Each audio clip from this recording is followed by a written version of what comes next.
Bienvenidos a Filosofía Fundamental.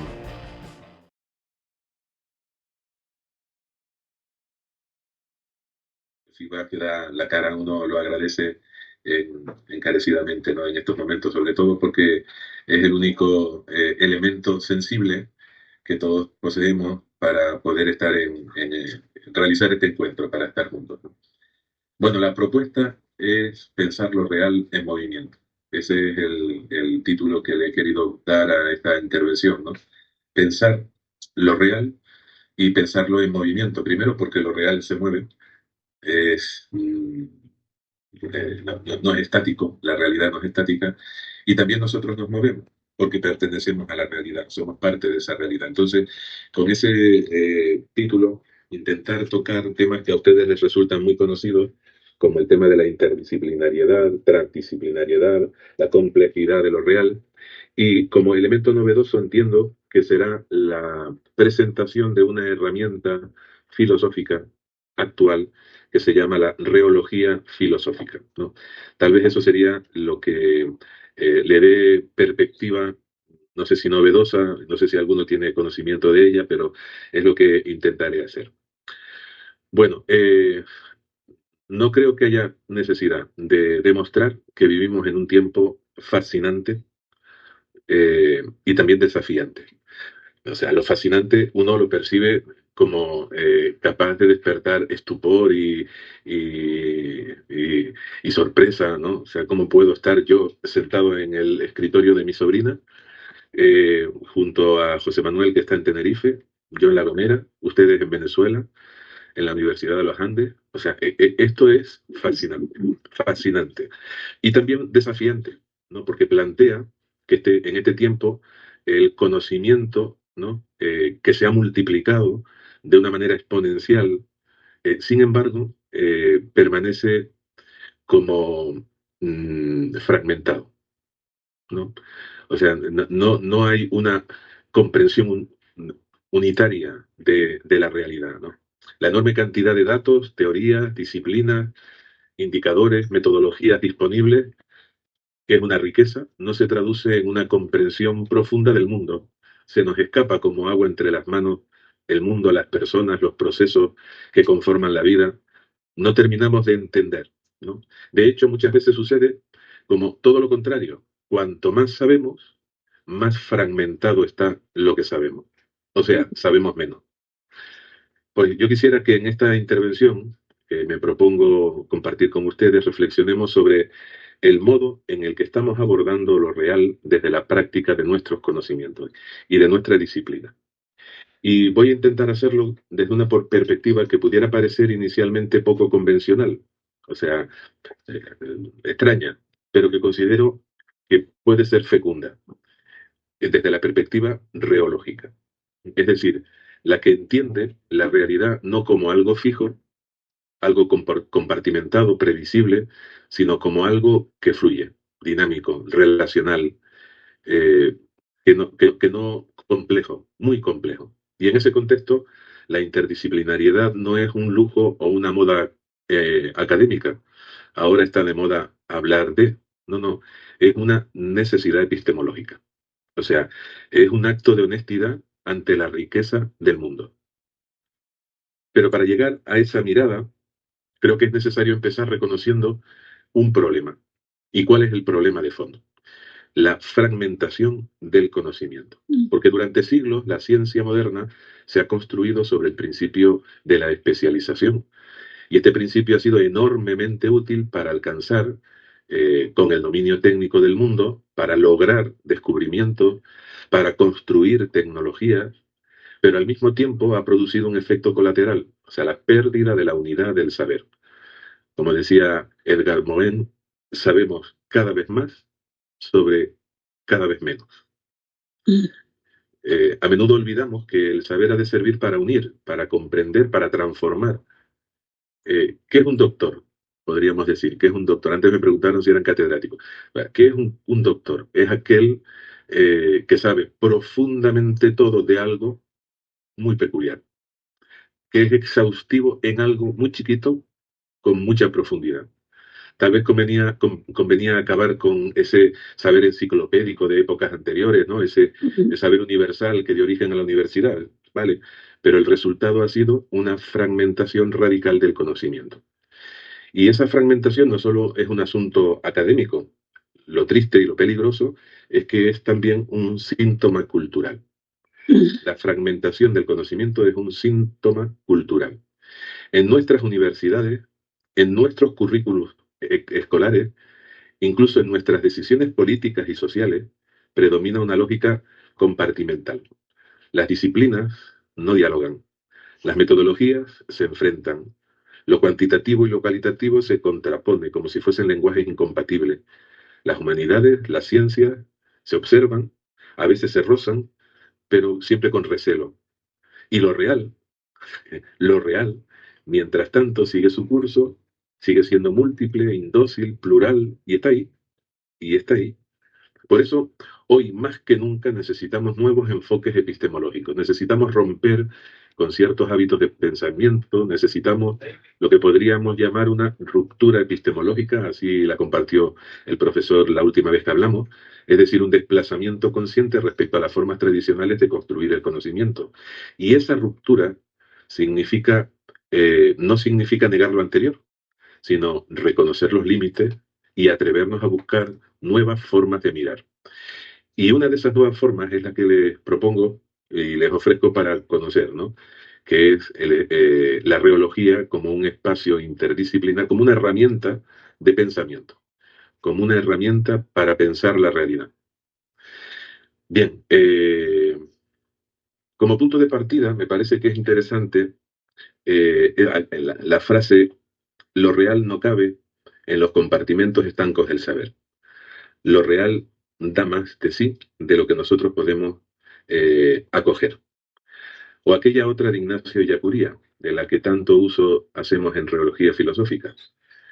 No existe realidad al margen de las cosas reales. O sea, no existe un elemento lógico abstracto que pudiéramos conocer como realidad al margen de lo que sentiligentemente soy capaz de acoger, lo concreto, ¿no? Y estas afirmaciones encierran, por un lado, una crítica y al mismo tiempo una propuesta. Una crítica, no podemos seguir abordando la realidad como si fuera un puzzle, donde hay piezas que no se tocan, y una propuesta, necesitamos una nueva gramática de conocimiento capaz de seguir el ritmo de lo real, su devenir, de ser capaz de acoger el espesor de lo real, su apertura. Y desde ahí se comprende mejor la apuesta que se hace por una filosofía que piense en movimiento. De ahí el título, ¿no? Pensar en movimiento. De manera especial, una herramienta que responda con la búsqueda de la verdad, como consideramos que es, depende de la temperatura ambiente en el que estemos. Puede ser para un esquimal eso, día y de fiesta. Pues para un caribeño eso es, así vamos a potabilizar el agua, ¿no? Pero porque tenemos que hacerla enfriar. O sea, todo es, depende, ¿no? De- Por eso en este punto conviene recordar que nuestra tradición académica ha estado dominada por lo que podemos llamar el paradigma de la simplificación, ¿no? Dividimos el saber en materias, la simplificamos, dividimos el mundo en objetos, dividimos los problemas en variables, luego pretendemos que esas divisiones lo expliquen todo. Y no lo explican todo.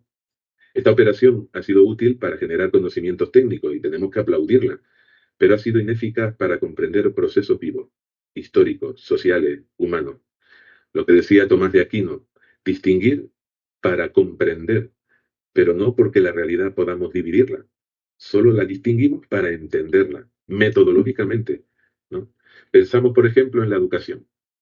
¿Podemos entender solo la educación desde la pedagogía, desde la didáctica? ¿O también necesitamos elementos como la psicología, la sociología, la filosofía, la neurociencia, la economía, la historia? Y lo mismo sucede con otros fenómenos como el cambio climático. ¿Desde qué perspectiva lo abordamos? O la pobreza, o la exclusión, o la salud mental. Antes hablábamos, las migraciones, la movilidad humana, la inteligencia artificial. Todo esto son realidades multidimensionales que exigen un pensamiento complejo, porque son realidades complejas. Y nosotros debemos educar para que las próximas generaciones posean un pensamiento capaz de complejidad, de manejar la complejidad. Reconocer la complejidad no significa renunciar a la claridad ni al rigor. Eso también hemos de tenerlo en cuenta. No significa que todo vale. Cualquier cosa que se dice puede valer porque como ahora todo es complejo. No, no. No renunciamos a la claridad ni al rigor. Significa más bien que ese orden no puede imponerse desde fuera como una estructura abstracta, sino que debe emerger desde la comprensión de las relaciones internas que constituyen lo real.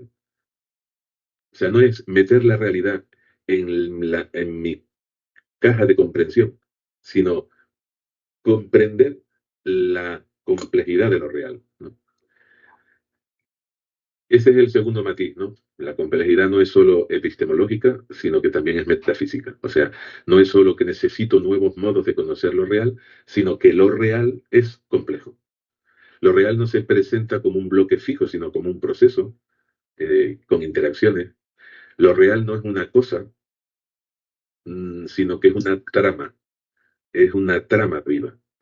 Un ecosistema, una comunidad, una biografía, una cultura, son expresiones de esa metafísica compleja. Y para conocer esa realidad hace falta una metafísica físicamente responsable. Y ahí es la propuesta que hacemos con la reología.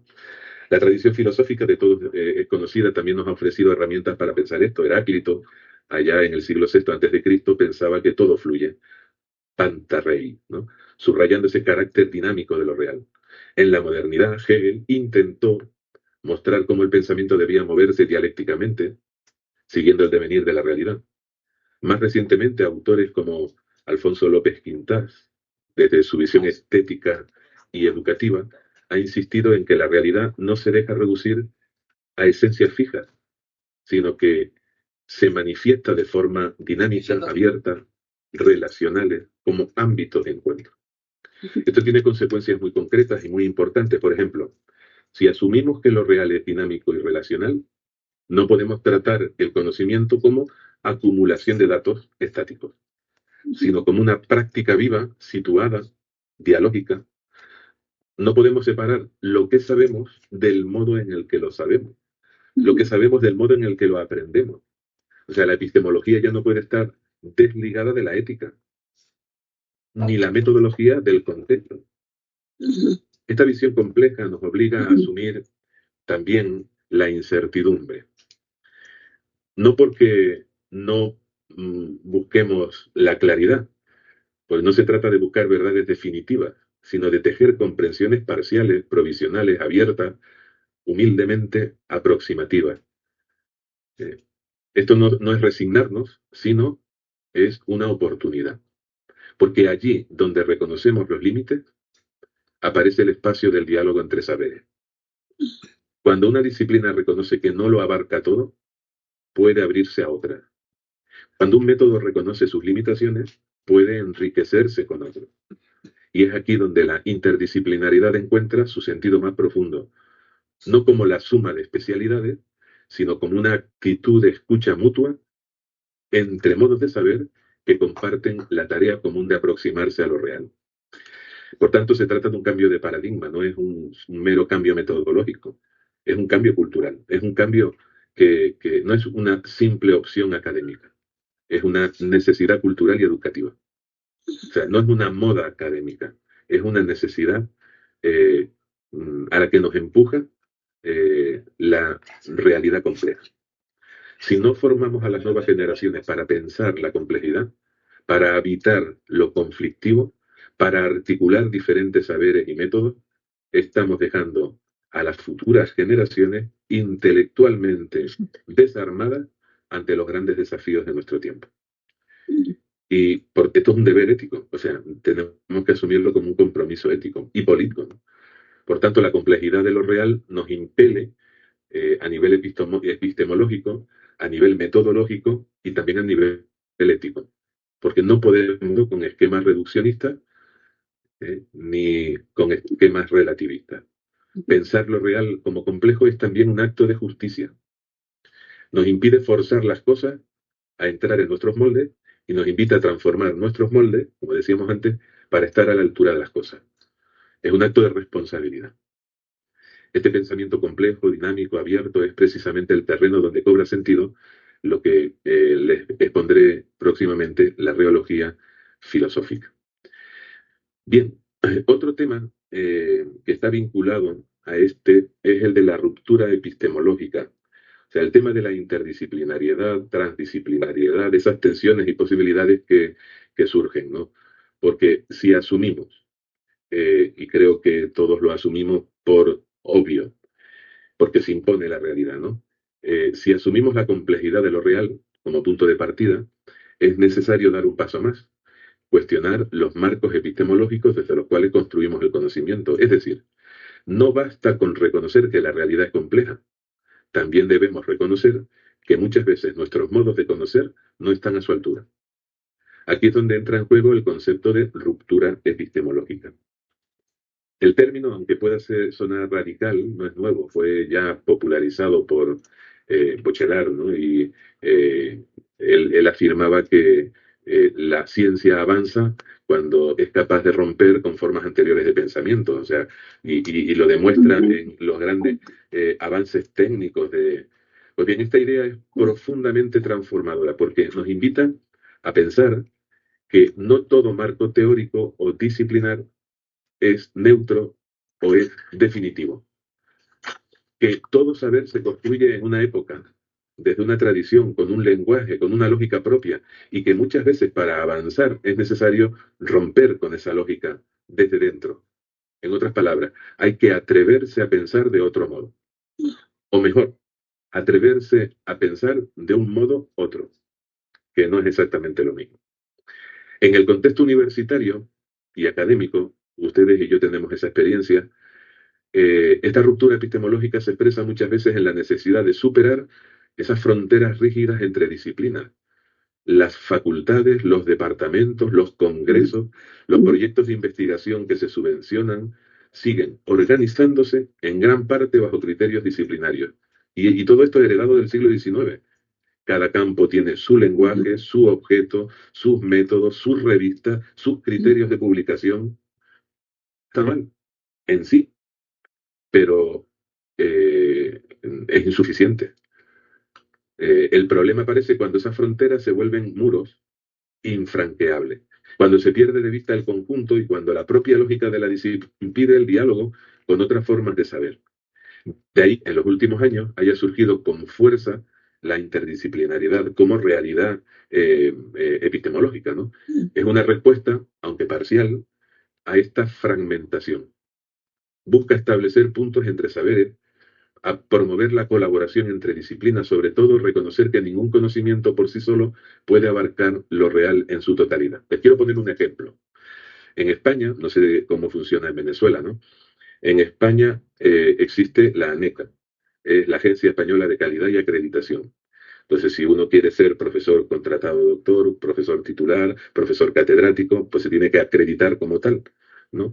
Y cuando uno solicita la acreditación, te dice, ¿en qué rama de saber? En ciencias sociales, en ciencias naturales, en bueno, las distintas ramas de saber. Pues ha incorporado la ANECA la acreditación de los profesores por la vía interdisciplinar. Interesante. O sea, porque decir, bueno, tú tienes un título de historia, pero has dado clase de aspecto filosófico, enseñas en didáctica, o sea, tu perfil no es un perfil exactamente de una disciplina, tienes un perfil interdisciplinar y es acreditado también a través de ese perfil. Eso es un avance. Y ese avance afecta a la dinámica de las distintas disciplinas que asumen que eso no es malo, es más, es valorado por la agencia de acreditación que tiene como vocación el promover la calidad investigadora y educativa, ese reconocimiento, ¿no? O sea, no solo a través de una disciplina concreta, sino valorando la aportación interdisciplinar que el docente y el investigador ha realizado durante su vida profesional. No entro en muchas diferencias, pero no es lo mismo interdisciplinariedad, eso lo saben, ¿no? Que multidisciplinariedad, que transdisciplinariedad, ¿no? Lo comento brevemente, pero sé que de esto ustedes están bien surtidos y han reflexionado mucho, ¿no? Multidisciplinariedad es cuando varias disciplinas trabajan sobre un mismo objeto, ¿no? Pero cada una desde su propio marco, desde su propia metodología, varias disciplinas tratando un mismo objeto. Eso no te saca de tu ámbito disciplinar. La interdisciplinariedad sí es cuando hay un verdadero intercambio, una negociación de métodos, de lenguaje, una construcción conjunta del problema, ¿no? La interdisciplinariedad. Pero la transdisciplinariedad es cuando se supera incluso el marco académico, cuando se integran saberes incluso que van más allá de los formales, saberes experienciales, culturales, comunitarios. Ahora en filosofía se denominan no occidentales, ¿no? Por tanto, la verdadera interdisciplinariedad implica una ruptura epistemológica con la lógica de saber cerrado. Supone aceptar que nuestros conceptos no son universales, que nuestras metodologías tienen límites, que nuestros enfoques pueden ser enriquecidos por otros. Supone una actitud de apertura, de humildad intelectual, de disposición al diálogo. Y en este sentido, la interdisciplinaridad no es solo una estrategia investigadora, sino es una actitud filosófica. Esto me recuerda a aquella distinción que se hacía entre pluralidad y pluralismo. La pluralidad, bueno, que hay cosas distintas. Ese fenómeno no hace falta, no hace falta, yo que sé, tener una sabiduría para darse cuenta de que las cosas son distintas y que las personas somos diferentes. Ahora, el pluralismo es una actitud filosófica de aceptar que el otro sea distinto y me puede enriquecer. No es un hecho, no es un hecho, es un modo de pensar. Bien, pues lo mismo pasa con el tema de la interdisciplinariedad, ¿no? Es una actitud de pensamiento, es una actitud filosófica. Y evidentemente genera tensiones. No es fácil dialogar entre saberes que han estado históricamente separados. No es sencillo compatibilizar enfoques cuantitativos y cualitativos, teorías económicas y visiones éticas, datos empíricos y relatos subjetivos. Pero es precisamente en esa tensión donde surge el pensamiento fértil, lo creativo. La incomodidad que produce el encuentro entre disciplinas no es un defecto, es la señal de que estamos tocando algo real, complejidad. Es entonces cuando acontece la verdadera creatividad intelectual. Pensemos, por ejemplo, cómo abordar el tema de la salud mental sin cruzar psicología, sociología, medicina, filosofía, antropología, políticas públicas. Dice, no, la salud mental, esto es tema de psiquiatra.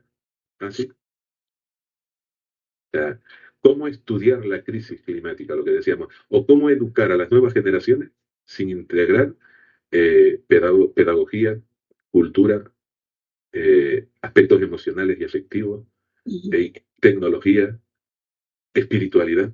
O sea, cómo promover un desarrollo integral de una persona sin coser saberes de manera interdisciplinar. Por tanto, es una realidad, la interdisciplinaria se vuelve, por tanto, una necesidad ante la complejidad de lo real. Y al mismo tiempo una oportunidad para repensar las bases mismas del conocimiento. Nos obliga a descentrarnos, a reconocer la parcialidad de nuestras perspectivas, a construir un saber más relacional, más abierto, más dinámico. O sea, la universidad es un ámbito de encuentros. Aquí es donde la reología filosófica puede ofrecer una aportación singular. La reología parte de una intuición muy sencilla y muy profunda. Lo real de lo que somos reos, o sea, estamos aprisionados, somos reos de lo real, estamos como en prisión, ¿no? No podemos salirnos de la realidad. Lo real, en donde estamos, está en constante movimiento. Y por tanto, el pensamiento también debe estar en movimiento de búsqueda. No podemos aplicar categorías fijas a una realidad que fluya. No podemos analizar lo vivo con esquemas muertos. La reología nos recuerda que la inteligencia debe acompañar lo real, no pretender encerrar lo real en conceptos lógicos. De ahí que se distinga la vía lógica, Platón, de la vía física, Aristóteles. ¿no?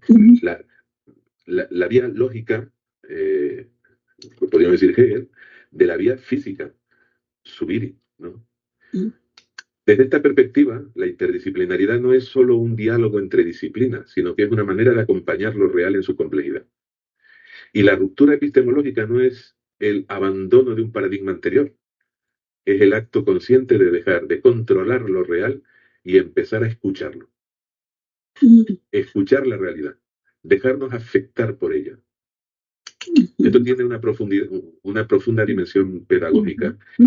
Si enseñamos desde este enfoque, formamos estudiantes capaces de pensar con otros, de trabajar con otros, de trabajar en red, de integrar saberes.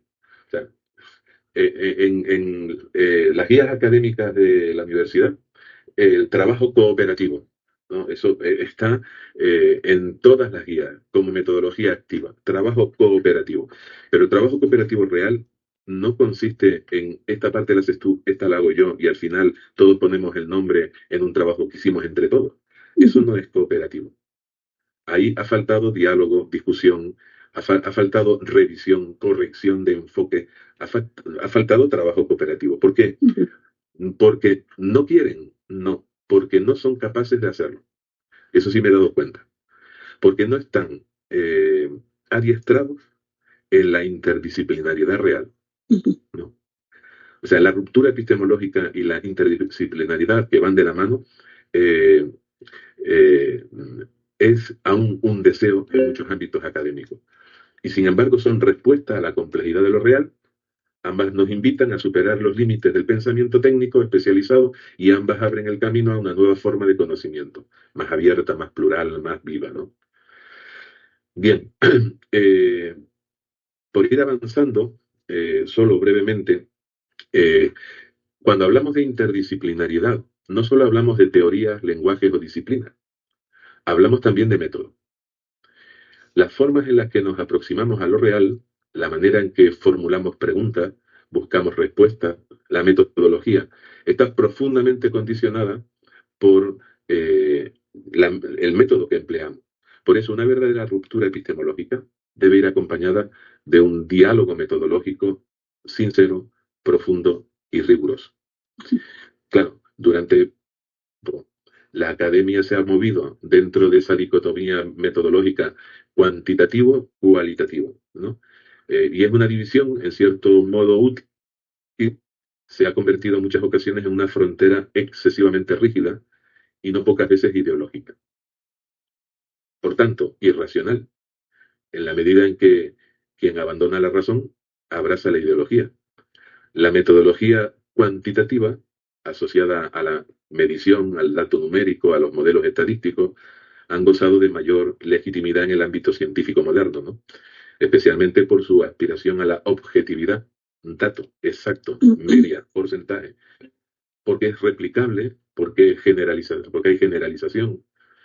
Pero las metodologías cualitativas, basadas en la interpretación, en el análisis textual, en la observación participativa, en la entrevista, en el encuentro, a veces han sido vistas como muy subjetivas, menos sistemáticas, a veces menos científicas.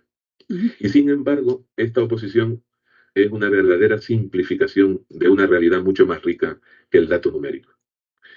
Ni lo cuantitativo es sinónimo de rigor, ni lo cualitativo es sinónimo de subjetivismo relativista. Ambos enfoques, cuando se usan bien, nos ofrecen ventanas complementarias para la complejidad del mundo. Lo cuantitativo nos permite detectar patrones, establecer correlaciones, medir impactos, comparar poblaciones, sin lo cualitativo, que nos permite comprender significados, captar matices, dar voz a experiencias singulares, interpretar procesos.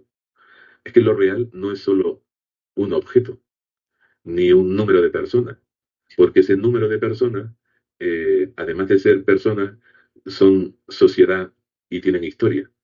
No solo son un dato biológico, sino que tienen biografía. Esta oposición, cualitativo-cuantitativo, simplifica una realidad mucho más rica. Ni lo cuantitativo es sinónimo de rigor, ni lo cualitativo de subjetividad. Lo que se necesita, por tanto, es articular estos métodos. No para hacer un método mixto, sino un diálogo profundo en el que ambas metodologías sean capaces de iniciar juntas preguntas, búsquedas.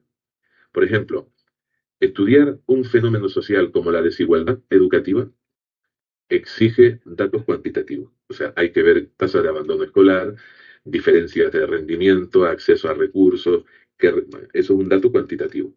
Pero también exige comprender las historias, las vivencias, las culturas familiares, las representaciones simbólicas que configuran la experiencia educativa, el ámbito económico. ¿Por qué no asiste un niño a clase? Eso no es solo un dato numérico. Lo mismo ocurre si investigamos sobre el manido ejemplo que le he ido proponiendo, ¿no? La salud mental o las migraciones, ¿no? El fenómeno pide un abordaje siempre plural y el investigador debe estar dispuesto a dejarse interpelar por distintos lenguajes. Bien, yo creo que esto no les he dicho nada nuevo, que ustedes no estén trabajando en el máster que se realiza, al menos en lo que he podido observar en el plan de estudio actual. Por eso sí que quisiera, en este quinto momento y el último, hablarles de esta herramienta filosófica, reología filosófica, la reología filosófica. Hemos ido viéndola, bueno, con alguna sugerencia a lo largo del recorrido, ¿no? Desde la denuncia de la fragmentación del conocimiento hasta la propuesta de un pensamiento abierto, complejo y dialógico, hemos hablado de la reología como un espacio, como una oportunidad. Y hemos ido perfilando un poquito, pues, la necesidad de una herramienta que nos permita pensar la realidad sin reducirla. Una herramienta, ¿no? No es una doctrina. Quiero esto dejarlo claro, es una herramienta. Comprenderla sin abstraerla de su densidad concreta y acompañarla sin distorsionar su dinamismo, porque la realidad no es lo que nosotros modificamos, sino que modificamos nuestro conocimiento frente a la realidad que es la que da de sí. Esa herramienta es, al menos, así lo pensamos algunos, la que denominamos o consideramos con nombre reología filosófica. En su sentido técnico y filosófico, no es una doctrina ni un sistema de pensamiento cerrado, no parte de un conjunto de tesis que defender, no tiene un autor o una escuela a la que adscribirse, más bien se trata de una herramienta teórica, es decir, de un método de filosofar contemporáneo que permite investigar metafísicamente la realidad en cuanto rea de la red, ¿no? Es rea de la red, ¿no? Es decir, como una realidad referida siempre y en todo momento a las cosas reales. Es precisamente esa fidelidad a lo real lo que la convierte en una vía especialmente fértil para el pensamiento actual. Su punto de partida es el llamado principio metafísico de responsabilidad física, vía física, no vía lógica, que establece que no se puede hablar de realidad al margen de las cosas reales. O sea, vamos a hablar ustedes y yo de alumnado. No estamos hablando de lo mismo ustedes y yo, porque el alumnado canario en este momento no es el alumnado venezolano en este momento.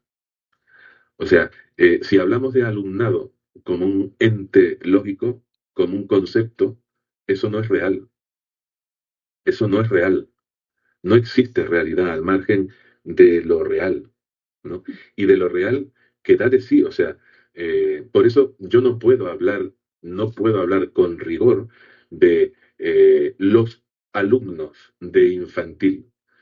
Tengo que hablar de mis alumnos de infantil, ¿no? Entonces, soy reo de la realidad. Estoy en ella y debo partir de ella, ¿no? Y no debo partir de ella, sino porque estoy en ella. No especula desde un lugar abstracto, ni impone categorías a priori. Recta y se sumerge en las cosas mismas. Busca comprenderlas en su estructura, en su dinámica interna, en su complejidad constitutiva.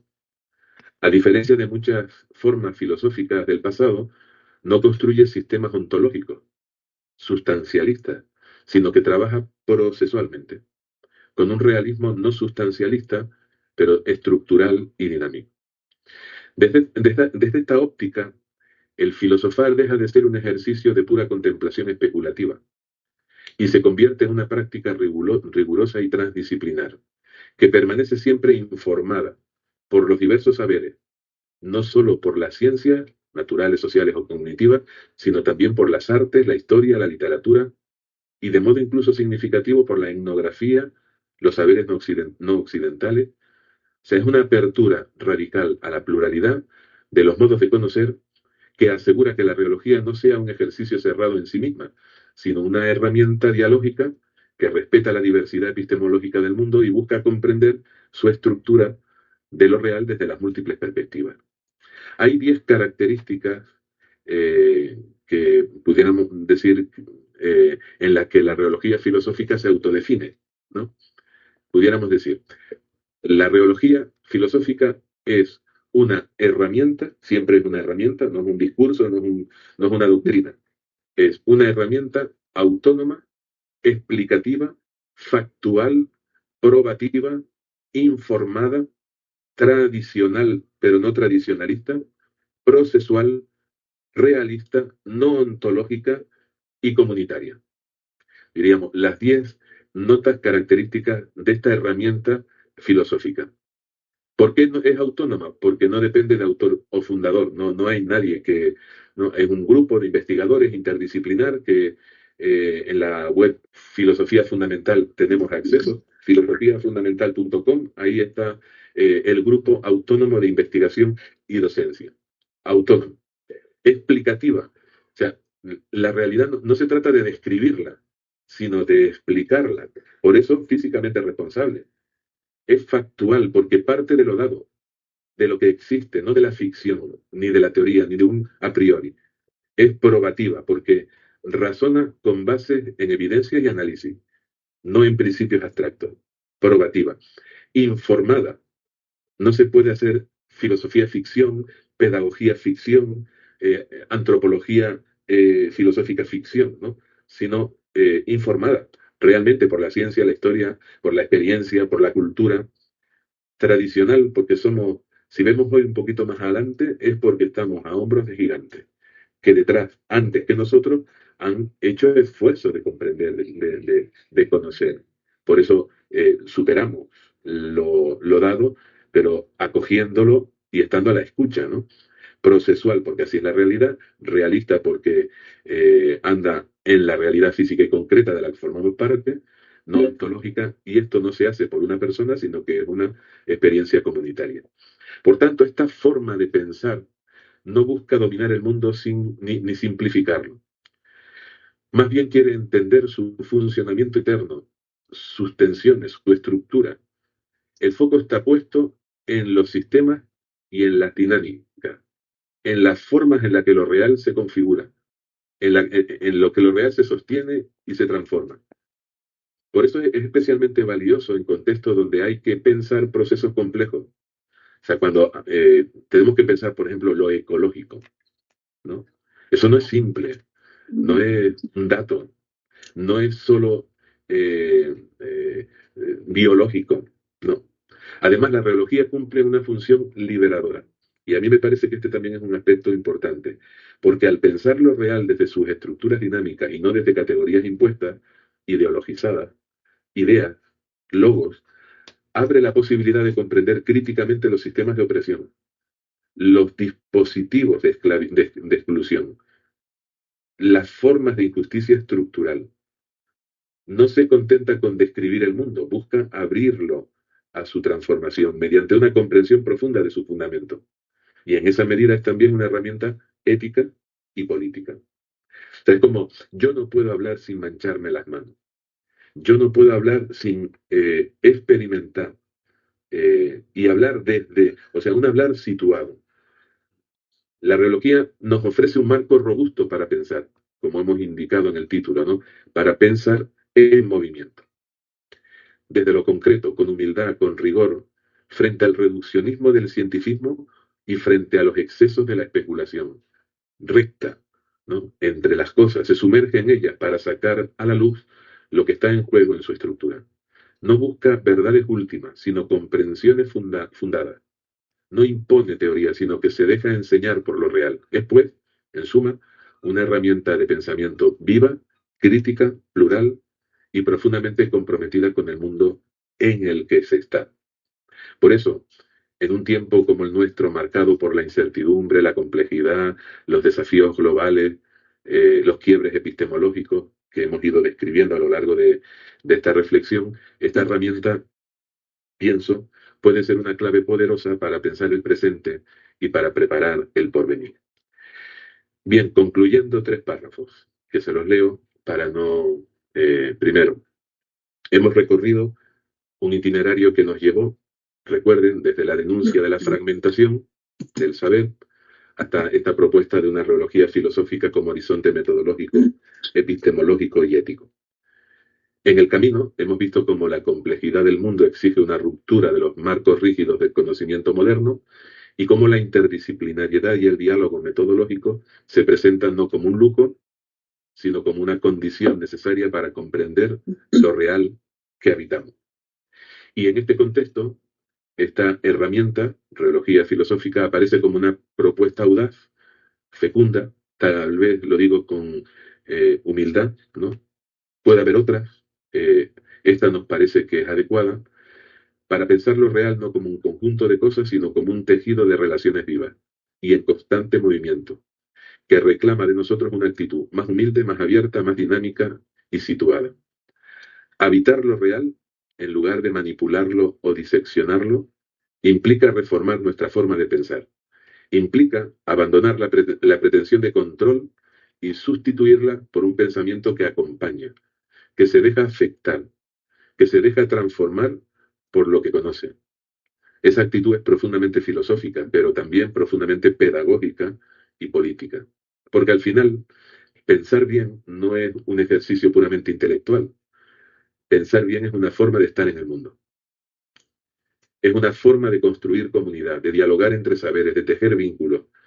En tiempos de incertidumbre, necesitamos pensadores y educadores capaces de sostener la complejidad sin ceder al caos y de buscar la unidad sin caer en el reduccionismo. Nuestra tarea entonces es abrir esos compartimentos. Recuerden la primera frase, lo real no cabe en compartimentos estancos del saber. Abrirlos, crear espacios de encuentro entre disciplinas, entre métodos, entre visiones del mundo. Y esa es en el fondo la humilde promesa de la reología filosófica que nos ofrece la posibilidad de pensar sin miedo, que no huye de la tensión y de la problematicidad, que se atreve a mirar el mundo y a mirar al otro como lo que es verdaderamente, realidad en proceso, llamadas al encuentro, ¿no? De reología filosófica hay quien puede hablar mejor, yo lo he hecho con mucho cariño y sobre todo porque este trozo de Venezuela que ustedes representan es parte del corazón de un canal. Muchas gracias.